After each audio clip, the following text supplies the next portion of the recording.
Uruk, Erido y Ur. En Sumeria encontramos los orígenes de casi todo aquello que marca la civilización. Ellos inventaron la rueda, el gobierno y la jardinería. Sumeria, la primera civilización de la Tierra.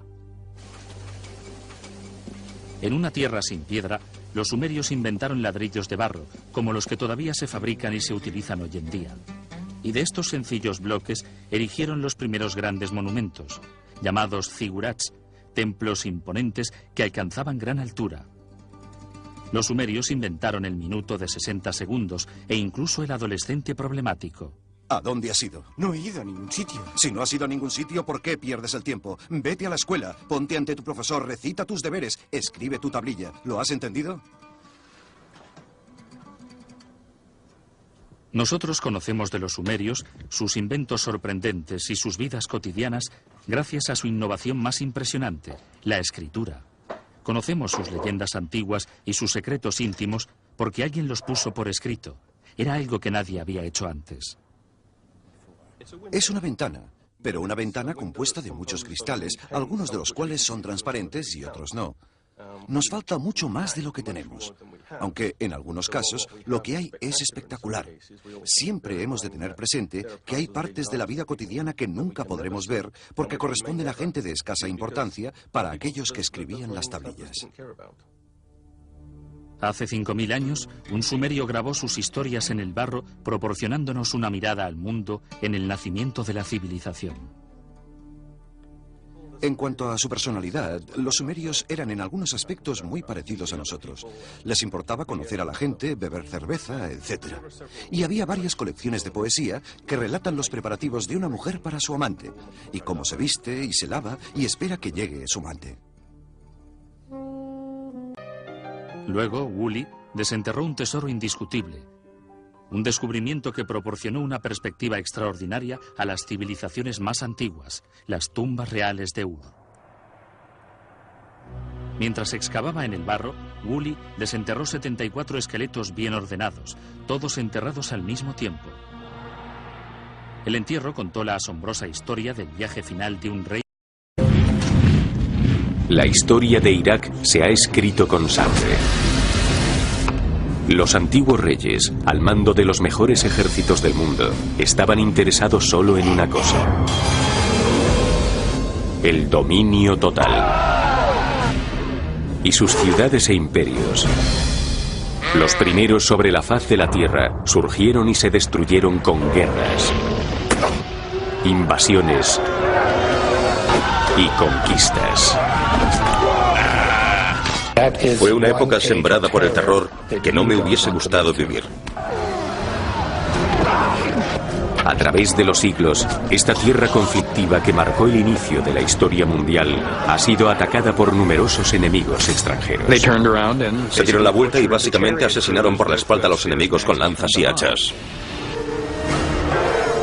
En la Edad Moderna, Irak se ha convertido en el escenario del imperialismo europeo y más recientemente en el protagonista de la política extranjera americana. Debió de haber sido uno de los regímenes más horribles y opresivos de la historia, comparable incluso con los fascistas de Europa. De Sargón el Grande a Saddam Hussein. En el 2334 a.C., un rey dominó Mesopotamia, Sargón el Grande. Parece ser que no sobrevivió ninguna imagen de Sargón. Pero podemos imaginarnos su aspecto. Tendría el aspecto, al menos en sus retratos, del típico rey mesopotámico, fuerte y poderoso. La forma antigua del nombre de Sargón, Saroquí, significa rey ilegítimo. Y según los historiadores, esto es una clara indicación de que Sargón era un usurpador. Según cuenta la leyenda, sus orígenes eran iguales a los de Moisés. Sargón era el hijo ilegítimo de una sacerdotisa. Así que tras nacer, lo metió en una canasta que puso en el río y lo encontró un jardinero que le crió. Y de mayor, acabó al servicio del rey de Kish.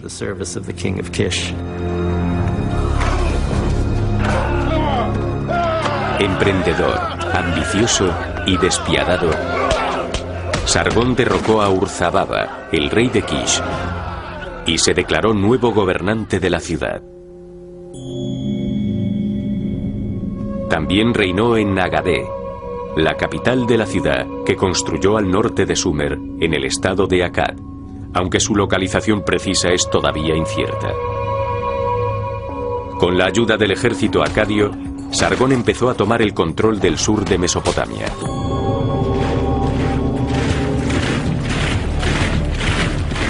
Su primera conquista fue la ciudad de Uruk, donde capturó y luego humilló a Lugalzagesi, el rey de Uruk, arrastrándole con una correa. Y tras conquistar Uruk, conquistó otras ciudades del sur de Mesopotamia. Luego parece que por alguna razón decidió no seguir. Él no era como los anteriores reyes sumerios. No le bastaba con lidiar batallas locales. Quería luchar contra lo que se llamaba el mundo conocido. Sorprendentemente, hizo precisamente eso. Durante su reinado de 56 años, Sargón conquistó el norte de Mesopotamia, el norte de Siria y finalmente llegó al Mediterráneo y conquistó el sudeste de Turquía. Sargón construyó el primer imperio del mundo.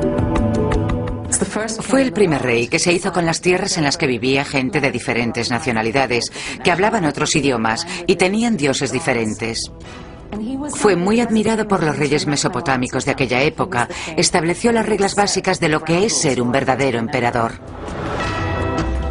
El imperio de Sargón no era solo único en extensión, sino también en organización. Intentó unificar esta extensa zona y reorganizarla como nadie lo había hecho jamás.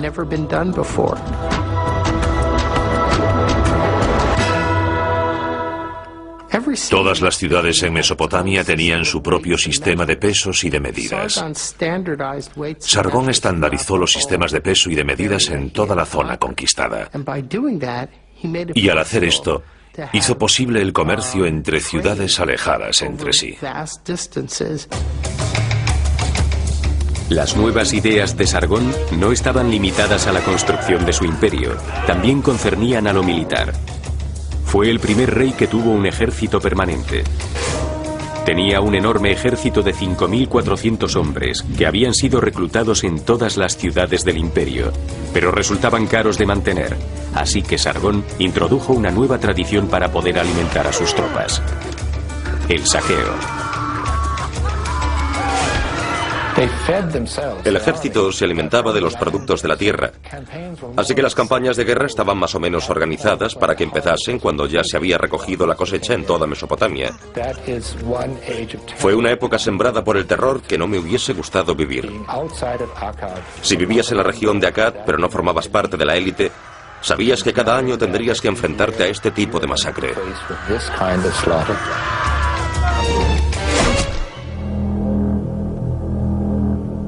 Sargón reinó hasta su muerte en el 2279 a.C.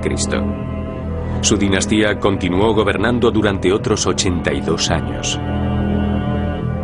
A pesar de que el imperio acadio fue un imperio grandioso, también demostró su fragilidad.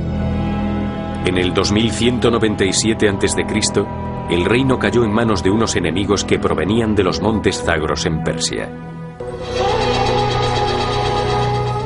Pronto surgiría un nuevo rey, Hammurabi, que veía en Sargón su modelo a seguir, creará sin ayuda de nadie una legendaria ciudad.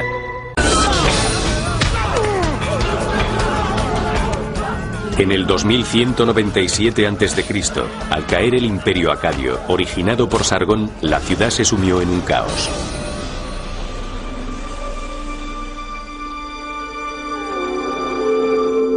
Finalmente, en el 2112, los reyes de Ur consiguieron la estabilidad. Entonces, una nueva amenaza apareció por el noroeste. Unos nómadas llamados amoritas sembraron el miedo entre los mesopotámicos. Veían a los amoritas como bárbaros. Les describían como gente que no cultivaba alimentos, que no vivían en casas, sino en tiendas. No enterraban a sus muertos el día del fallecimiento. No cocinaban la carne.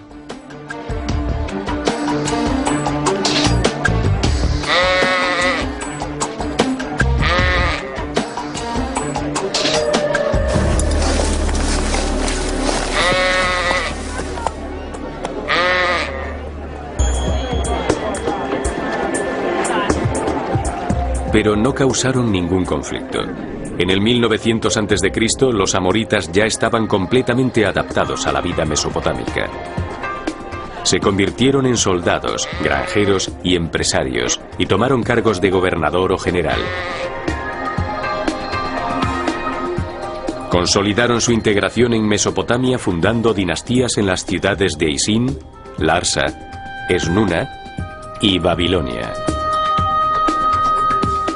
Al final, la llegada de los amoritas benefició a Mesopotamia. Muchos de los grandes reyes de Mesopotamia fueron amoritas.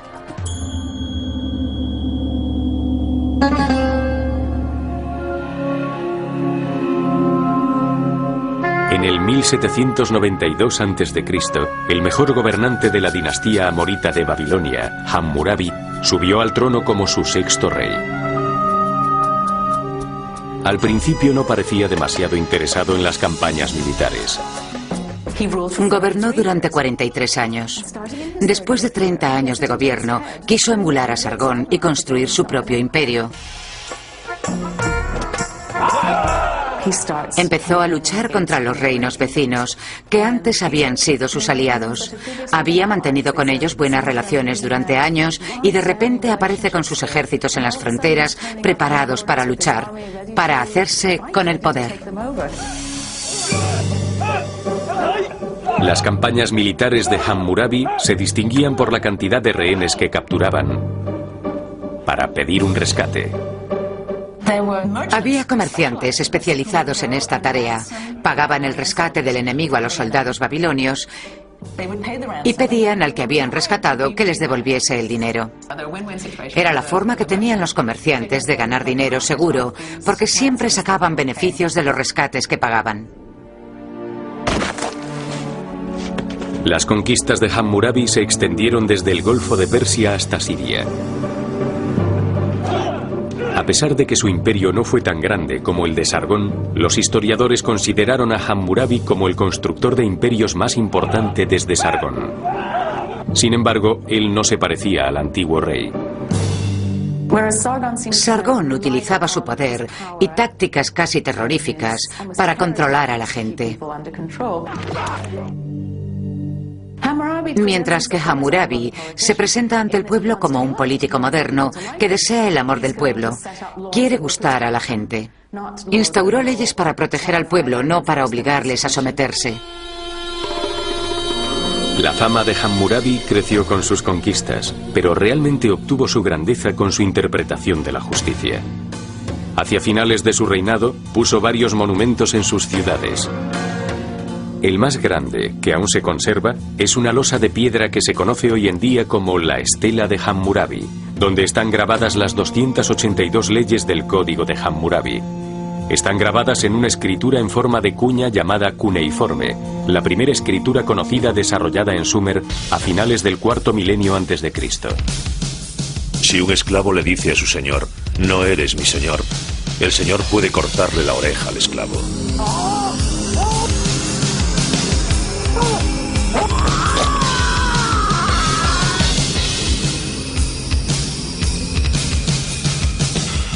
Si un hombre acusa a otro hombre de asesinato sin aportar ninguna prueba, se deberá ejecutar al acusador. Si una mujer no es discreta y por tanto no cuida de su casa y desacredita a su marido, hay que arrojar a esta mujer al agua. El plan de administración de justicia de Hammurabi era muy extenso. Sus regulaciones civiles y criminales cubrían muchos temas, incluyendo leyes comerciales, matrimoniales y de propiedad, precios y salarios, regulaciones en esclavitud y los honorarios.